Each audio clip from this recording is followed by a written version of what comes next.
Hey folks, welcome to the Freakopolis Times, our podcast mostly about stuff related to our comics and game shop, the Freakopolis Geekery. We're Ian, Tyler, and Troy, and we run the shop and talk to people all the time, just like in this podcast. Join us and some occasional guests as we talk comics, games, pop culture, and just about anything else that pops up. Remember, while some of our topics may get a little geeky, they change up pretty often, so hang in there and maybe the next one will be more your style. By the way, this podcast is video enhanced on YouTube and Spotify. Check it out that way if you like visuals with your talk. You never know what might show up. Now, let's do the show.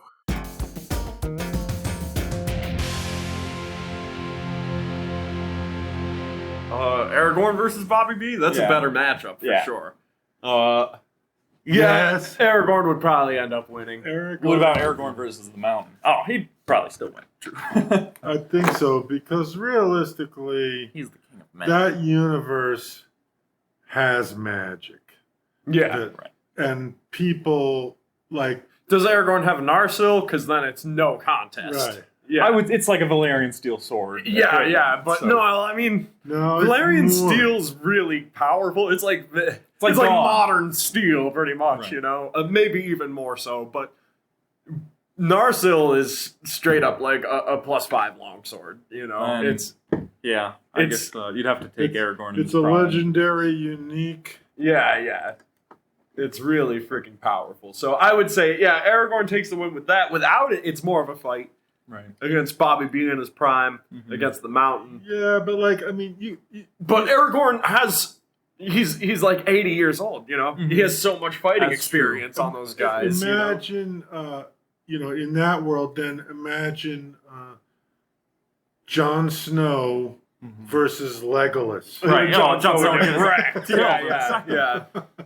Jon Snow's really, like, no older than 15 in the majority of his fighting that we've seen so far, 15, 16 years old, pretty much.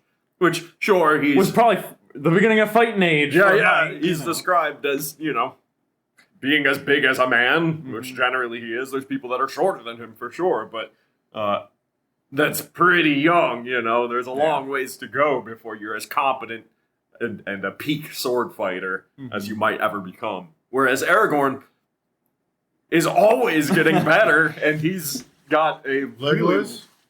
Legolas, Him too. sure, too, but... Yeah. But Aragorn, even with his Stays eternally at like 35. extended lifespan, he's pretty much got a distinct advantage because of that. Mhm. And Legolas is just Legolas, on another level. the most peasant-ass elf could whoop pretty much any humans. Right, anybody from King's Landing. yeah, They've been on absolutely. thousands of hunts, and Yeah, elves are so beyond humankind in general, in Middle Earth at least, that I don't think any standard, or even even a top-tier swordsman like Jaime Lannister would probably get his ass whooped by an elf. Oh, probably. He'd probably be filled with a dozen arrows before he got before to even- the point where there was a fight. Knew that the elves were nearby. Yeah, exactly. That's the thing. I mean, just like they sent 55 elven archers to the Helm's Deep, and that pretty much turned the tide for them. Well, there's That was admittedly, 2,000 change. orcs. they didn't have many elves to send. No. Like that was their fighting force. Yeah. But it definitely speaks to each one of them being kind of this individual, perfectly honed martial being. And that is not something you can match with just normal skill, let alone the skills that you can hone in like the Game of Thrones world. Yeah. So the heroes from Lord of the Rings, hands down, beat the heroes from Game of Thrones? Game of Yeah. Thrones. Yeah, I would say so, yeah. In honor and prowess and Morality. Yeah, Just all the things. Pretty much. a bit But more of a feel-good story. that doesn't detract from Game of Thrones. It just speaks No, I'm not to saying how much that. grittier it is. Just Yeah, if you yeah. want to compare the universes. Absolutely. Oh, yeah. If you threw the Fellowship in versus just like a legion of Game of Thrones guys, I know who would come out on top of that. No doubt.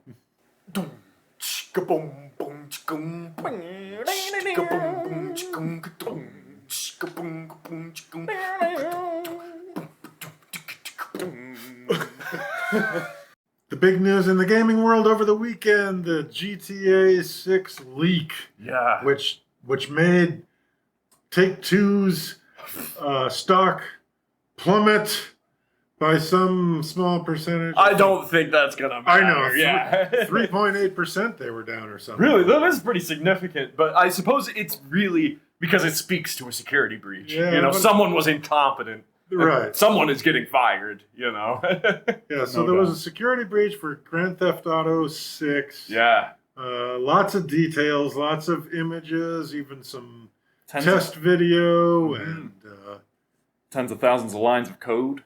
tens of thousands of lines of Some code. of the source code, though Rockstar has already put out a statement saying that this isn't going to impact development or release dates or anything, and they are very regretful that the game is being showed in the current state, because it's obviously not how they would present it, and you can see that in the reactions online. Mm-hmm.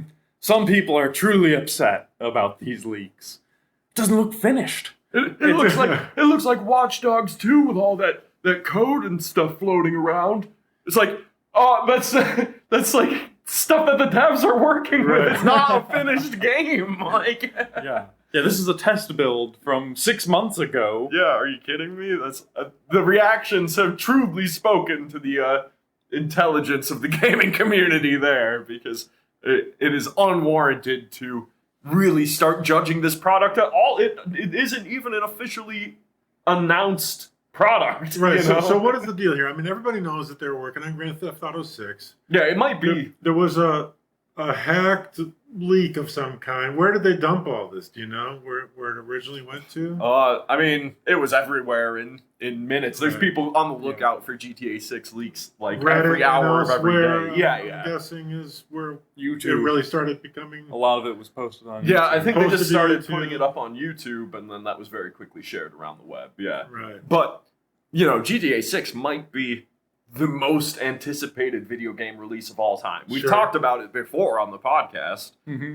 Yeah, we're looking forward to it. Yeah, why wouldn't we be? For sure. But with that, there's kind of a fanatical community that has been, for the past even 5 years, since GTA 5's release, people have been looking out for any whiff of Right. GTA 6. And now there's such a explosive, historic video game leak on it. Like, I don't think I've ever seen such a thorough leaking of test content. how many images are we talking about? Hundreds of images and almost 100 videos, including, displays of unique mechanics and incoming features that weren't present in prior entries to the series. Okay. So there was So there are some real, actual revelations that come about from this. yeah, there was one clip that showed the interior of a car and the gas pedals moving up and down, the brakes moving up and down, the steering wheel being adjusted, like showing internal physics to cars, which is not present in other GTAs. Also, Tyler and I were talking a lot about this Waffle House robbery scene that they have. Mm-hmm. It seemed a step up, for sure. Not only that any of these businesses seem to have interiors, but that they're robbable, for one thing. Right, like just okay. any old store. And the details put into it, even in these early stages, are... It was pretty impressive. Yeah. I mean, it's nigh photorealistic graphics is what they're shooting for, and even though you can tell that some of these models are placeholders and stuff, the artists are already just showing off that, like, this is going to be unbelievable looking by the time it's finished. Well, I mean, everybody who plays a driving game, when you drive past a mini mart, yeah. you gotta wish you could go in and rob the place. Right? Like, I don't know if that's true, but apparently that's what they believe. They believe that every place should be able to be robbed. Yeah, well, it sounds like they'll have some really advanced police AI might be on the table. All this stuff is pretty speculative, but now we have a firmer idea of what they might be focusing on. But funnily enough, I think that Waffle House scene speaks more to their intent in the game than you would think, because it really parallels Pulp Fiction's famous Waffle Right, House sure. robbery. Yeah, it's just like, oh, obviously this place is supposed to be evocative of that same scene. And that is a very kind of Bonnie and Clyde style Right. scene, you know? And I think based on the character models and stuff we've seen as well with this Latina character, like we mentioned in our prior podcast, and this other, maybe Italian-American looking character. Mafia almost. He looks pretty cool too, but they obviously will make for a Bonnie and Clyde type circumstance as well, which could be a really fun GTA story, I feel like. Even just in that preview, I think we've gotten more hints than we know. Well, that's true. You guys play the single player version too. Yeah. I only have ever played the multiplayer of Grand Theft Auto 5, so I don't really know their stories. I just kind of know the world. GTA 5 delivered in the single player end. They're for pretty sure. legendary in their characterization. Yeah. Right. Yeah. Characters are ones. And I'm guessing GTA 6 will have a single player experience as well. Though you just know that Rockstar's, though they're definitely going to release a fully fleshed out and highly. It's even difficult to explain how much detail that they're going to put into this, because obviously they want it to be the next level for all of video games, you know? Their endeavor is so crazy here that I believe the single player will deliver just like GTA 5 and Red Dead Redemption 2 and stuff. It will be a crazy experience, but they're just drooling over that online. Oh, yeah. They're going to be making billions off it for 2 decades. They are with GTA 5. They're gonna sell a lot of baseball caps and jerseys and stuff, in-game things. I mean, everybody will be buying their clothes. They're gonna want certain sneakers. Oh, it's gonna be wild, yeah. They're gonna want their maglev floating battleship to drive around the map or whatever. The shield helicarrier. Right, all that stuff. It does appear as though it will be a modern setting based on what we've seen so far, which makes sense because you can fit a lot more microtransactionable stuff into a modern setting. Right. Rocket cars and all that kind of fun stuff for sure. But there's a lot more that we've figured out from this leak as well that I think is pretty fun. I condemn the source code leaking. Yeah, that's kind of lame. Yeah, that really screws with the devs. And what's the point? I mean, even tens of thousands of lines, what use is that detached from the millions of lines? Oh, I'm sure, right? Also, so like I don't understand even why they would bother doing that. Just to be a thorn to in show their they side. had some. Yeah. But there's some other cool stuff, at least, that we've learned, including there appeared to be the inclusion of some RPG elements, like eating and drinking and fat levels and sleep and, all that kind of stuff. They probably want it to be a little more simulatory. There's also the ability to go prone, which was never shown. Oh, wow. Yeah. Any other GTA. Wow. Yeah. So they must be going for a whole different level of mobility and movement. That would probably be the case, yeah. I was just talking not long ago about how there needs to be a more Max Payne-esque game where your character can jump and shoot and land on his side and shoot from the prone position. I think that might be what they're going for. That would be amazing, because currently both their driving and their sort of, first-person kind of movement. Describe it as very serviceable, but not all that in-depth. Yeah. That wasn't really the point of that game. No. Now it appears that they, at least in these very pre-alpha builds, are attempting to figure out if that would fit, is, I suppose, how I would put it, Though I do have one thing that I'm really looking forward to, which is the destruction physics that they seem to have really overhauled since GTA 5. One of the clips I saw was of a truck running towards a ramp on the highway, but the ramp must have been placed a few inches too high or whatever, because the truck just slammed into the bottom of it and flipped and stuff. But the destruction of the truck was pretty awesome. Well, see, I mean, what that speaks to me is the name of the series aside, Grand Theft Auto, really what it seems to be is like they're trying to make action movies, the video game, pretty right? much. So that you are an action movie star, essentially. It'll be focused on criminal enterprise-esque stuff. A lot of references to drugs. I think, because the setting also is confirmed through these leaks, which, if you don't want that spoiled for yourself, impossibly somehow, then stop listening now, but it's going to be in Vice City. What a surprise, which means it's probably going to be really just like, I bet you they will be so ambitious as to just try and make Florida the game. You know? Florida. It really will be, though, because Vice City is supposed to be Miami, and they're just going to give you the whole state otherwise, too. Maybe another whole city. You know, I'm betting that they're trying to make this much larger than ever before. Right. And so the only way to do that is to expand beyond just kind of like a county and go with, let's just do like this whole either chunk of a state or the state itself. Florida could be fun as hell to play with. And it will parallel reality rather well.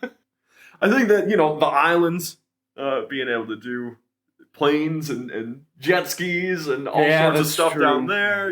There's the Everglades, the wildlife, there's going to be so much to this space. There'll be smuggling. Yeah, submarines or what the hell ever. Probably undercover cops. No doubt. I believe that this Latina character is an undercover cop. Or Right. at least that's what some things have suggested, which, I don't know. I think that they have all the right formulas set up there. It will be difficult for them to miss with this one. I guess we'll find out. In the near future. Yeah, they said that, of course, they'll be releasing more information sooner than later because they kind of Feel have the a need to. red hot poker pressed to their back at this point to say, like, that's not actually what the game looks like. That's ridiculous. It is. It's how could you judge them based on this pre-alpha stuff? Like, it's so far from being done. I think they should just say something like, "Yep, that's exactly right. There it is." You'll hear from us in 3 years. Yeah.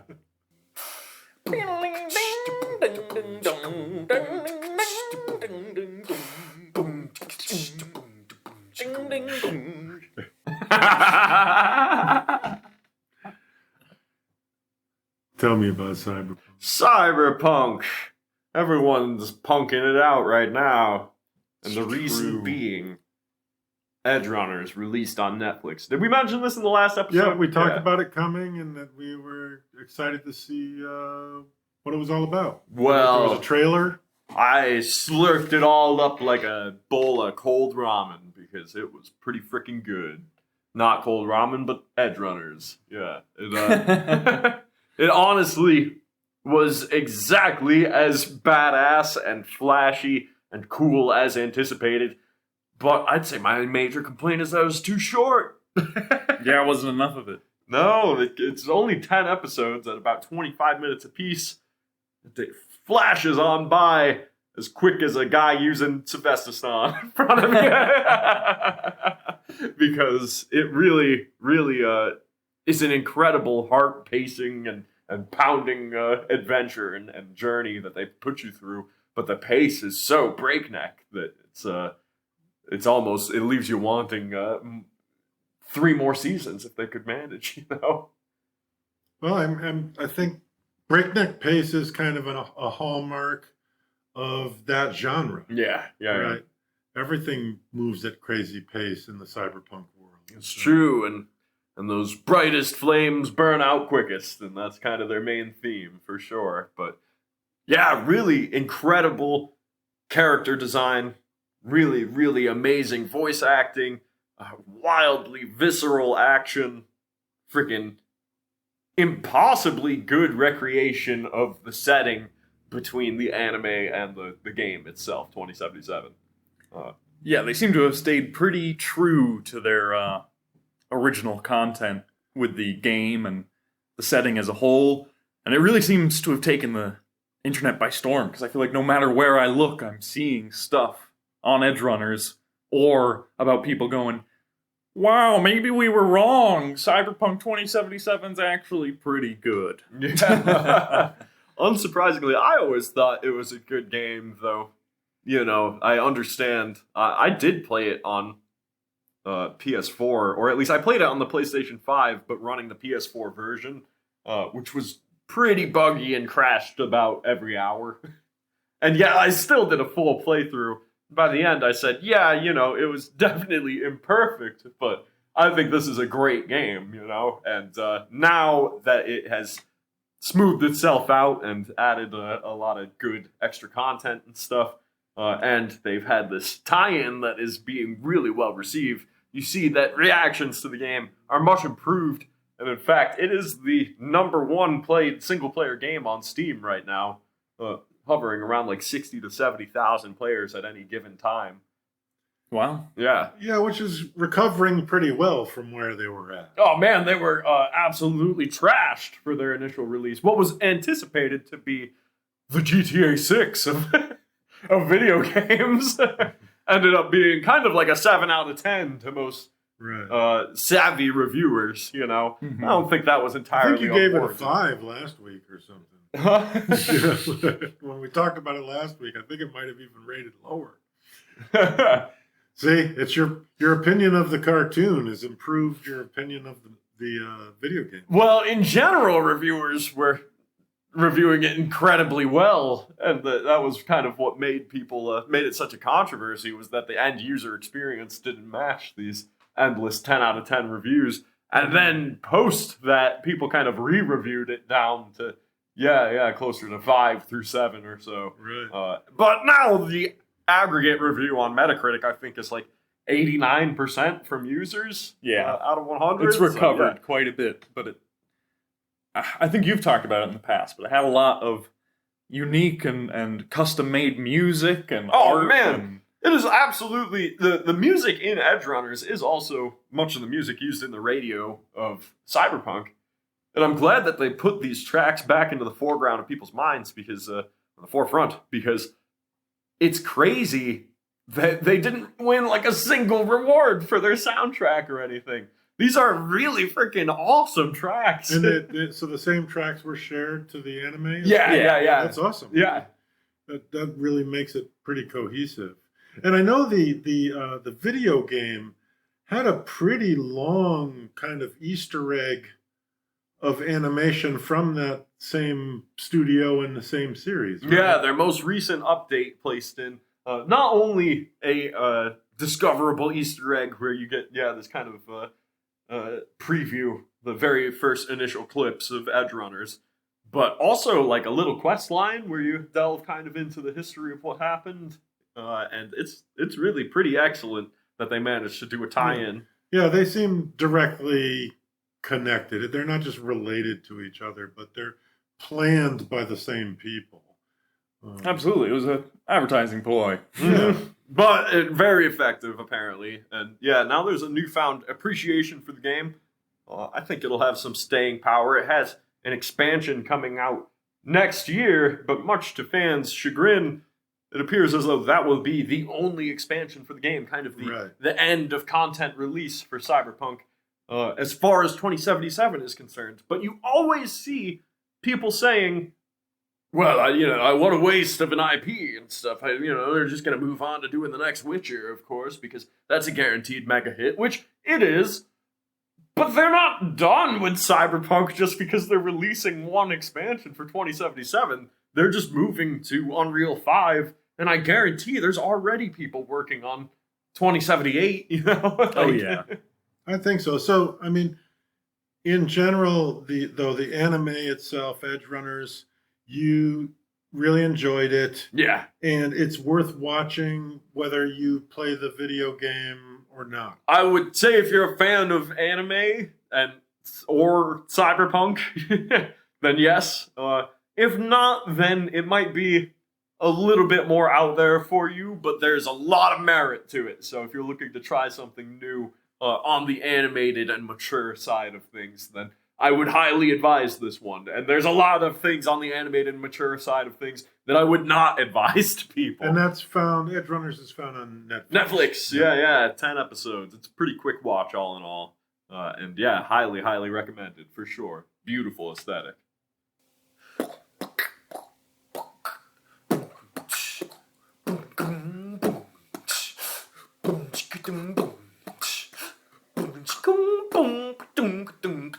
So, Keanu Reeves comes up again. Yeah, well, I mean, he was part of the Cyberpunk story, and he's part of a newly mentioned Constantine movie. yeah, guess who's back? Reboot. He's back to do that again.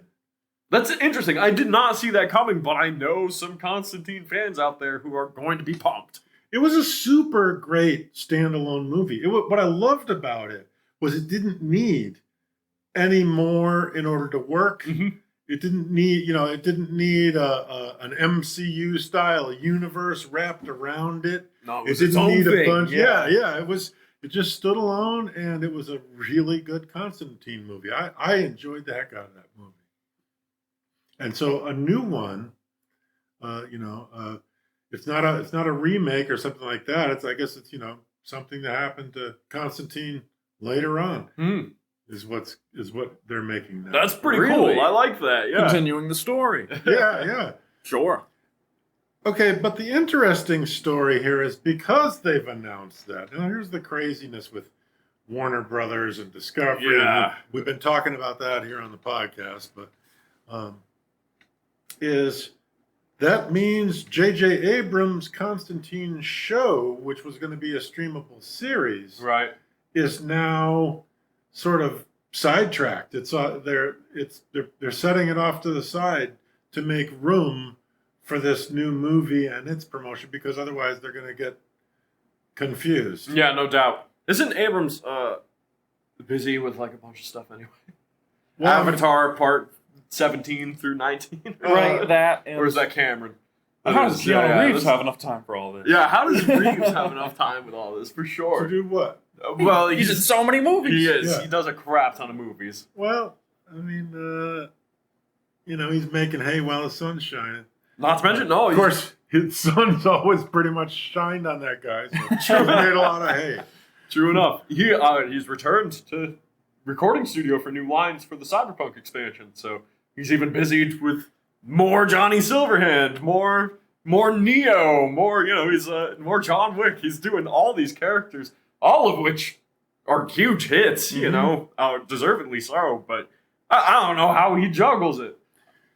Yeah, well, I mean, in this case, the J.J. Abrams series, of course, did not have Keanu Reeves as the, so by that movie coming back with him in the title role, pushed that other series out of the way, which, I mean, I don't know. We do have some serious Hellblazer and Constantine followers from around the shop. Mm-hmm. I'll be interested to see what they have to say. Like, would you rather get the one movie that stars Canoe again and probably an older Constantine role, where he's a older guy? Or would you want the series? Yeah. Yeah, or would you want the series of all new stuff and potentially ongoing and who knows how many episodes? I guess if they loved the first movie, they probably want a second one. I guess I would kind of rather have the second movie. Mm-hmm. But I don't know how everybody else is going to feel about that. Some miniseries are hits or misses, but if they kind of carry on the spirit of the original, then I think that they'll have a pretty good hit on their hand, especially with Keanu reprising. It's already one of those movies where they're essentially saying, "Here's a beloved actor kicking off another one of those roles you like them in 20 years later." It'd be interesting to see what kind of sorcery he could do now. Yeah. How far he's come. What kind of stuff he's collected. Especially after the events of the first movie, yeah. Could be practically another Doctor Strange. And I wonder how much That'd be more awesome. of the IP do they have to tap into? Because, tying in Swamp Thing or something would be... Oh, yeah, that'd be fun. that would That'd be be super cool. fun. Yeah, I think it would be awesome. And it's not... It's often what Constantine does is he kind of partners up with the unexpected and ends up going on an adventure greater than himself. So... Yeah, I mean, none of that has been exposed yet, but I guess for those of us that liked the first movie a lot, the good news is they're making another one. Yeah. Keanu sounds... Do you remember who played Lucifer in that? The first one? I can't recall the actor's No, name. I can picture them, but Well, everyone apparently can because they're really hoping that he reprises as well, given that he had such an impactful, 2.5 minutes in the first movie. We'll see what they announce, for sure. Great movie. Yeah. I'd like to see another one. Cool. It's not Jack Black as Lucifer? No, but that would be kind of awesome. And I feel like Keanu Reeves is pretty lucky in that he just has to play the same character in all of these generally roles. himself. Well, there's definitely a lot of tying lines between Wick and Silverhand and Constantine. Exactly. Yeah, they're all pretty much the same guy. They're him. And Neo, yeah. Exactly.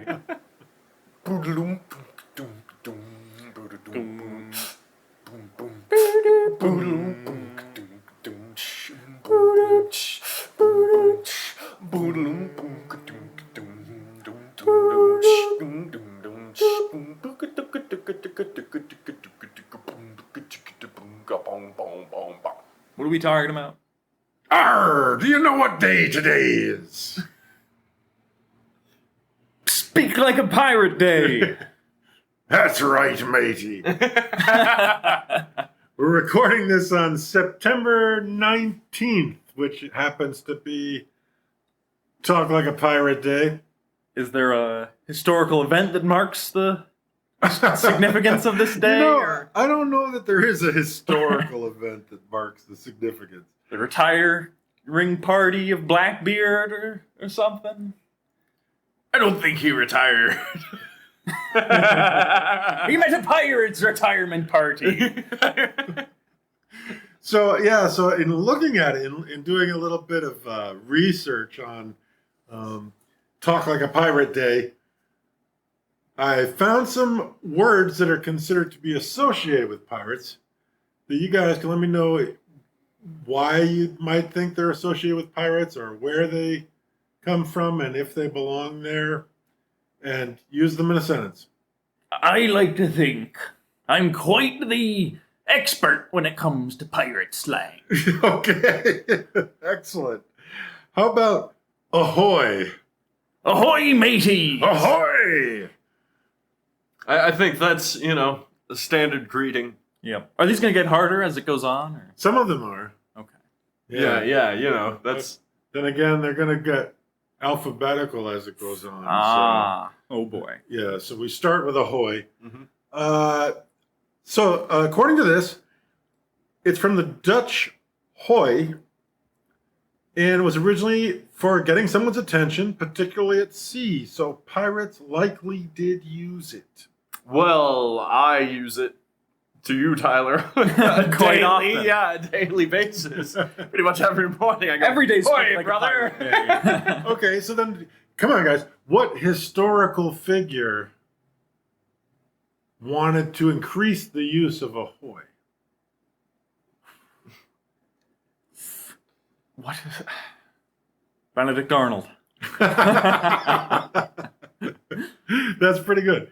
Alexander Graham Bell wanted that to be the way you answered the telephone. Yeah, that's true. He wanted you to pick up the phone and say, Ahoy! I've heard that. I'm sad it didn't catch on. Yeah, actually, I'll start doing that.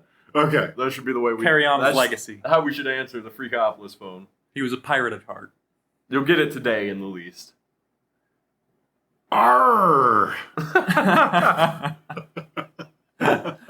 think that's just an exclamation of its own. Arr! I found a crab in me boot. Exactly. Well, they don't really think that actually traces back to pirates.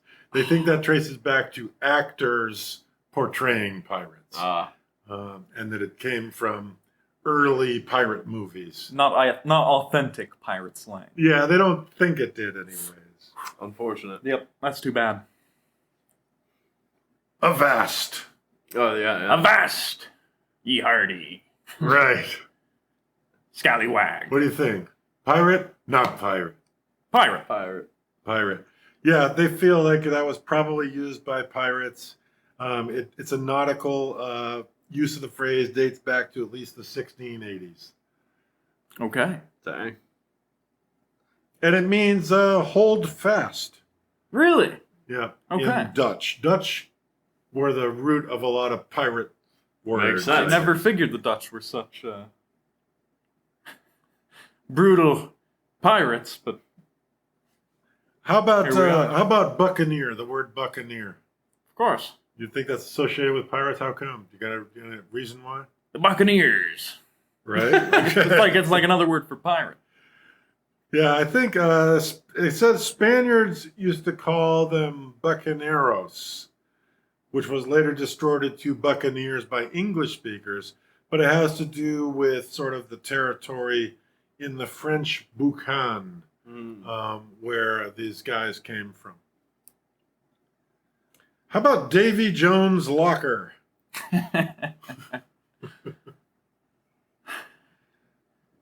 We stay another moment on this ship, and we'll be headed straight for Davy Jones' locker. Right. Something like that. Yeah. Pirate Sure. or not pirate? According to this, they're not sure where it came from, but it's certainly old enough that pirates would have been familiar with the phrase. Wow. And it does refer to the bottom of the sea currently. Okay. So far so good. Land ho! We've got to land ho! Let me call up my land ho. Apparently was used by spotters to call attention to something. So, yeah, the ho part is a big joke. But, okay. Pirates could likely found be yelling land ho, sail ho, and even man ho. Man ho! Man ho actually would refer to if they see a town. Really? Yeah. Okay. They had a lot of Sail would be a ship. Sail ho means we see a ship. slang pertaining to like warning people. Yeah. Yeah. Yelling warnings out. Landlubber. Yeah. Suck on these, you filthy landlubber. Holding out some mangoes. Yeah. Exactly. Some cannonballs. Somebody gets seasick.